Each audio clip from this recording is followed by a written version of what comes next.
Ορίστε ρε μπαγάσες. Έχετε δει πως μιλάνε οι γυναίκες με τις φίλες τους? Αυτό δεν είναι κουβέντα. Αυτό είναι συνεδρίαση του Συμβουλίου Ασφαλείας του ΟΗΕ.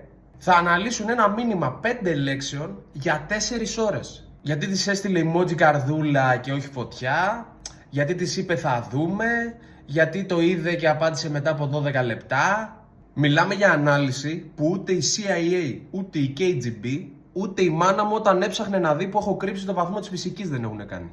Ξέρουν μέχρι και τι ζώδιο είναι η προγιαγιά της νέας γκόμενας του πρώην της κολλητής τους. Πώς το κάνετε ρε μπαγάσες? Πού τις βρίσκετε τις πληροφορίες? Οι άντρες από την άλλη, ο ορισμός της λιτότητας.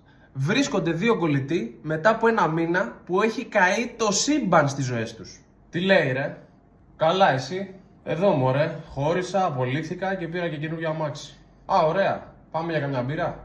Πάμε, ναι. Τέλος. Αυτό ήταν το update. Δεν ρωτάει γιατί χώρισες, δεν ρωτάει γιατί απολύθηκες. Το μόνο που τον νοιάζει είναι αν το καινούργιο αμάξι είναι turbo diesel και αν η μπύρα θα είναι παγωμένη. Ο άντρας ξέρει μόνο ότι ο φίλος του είναι διαθέσιμος για έξοδο.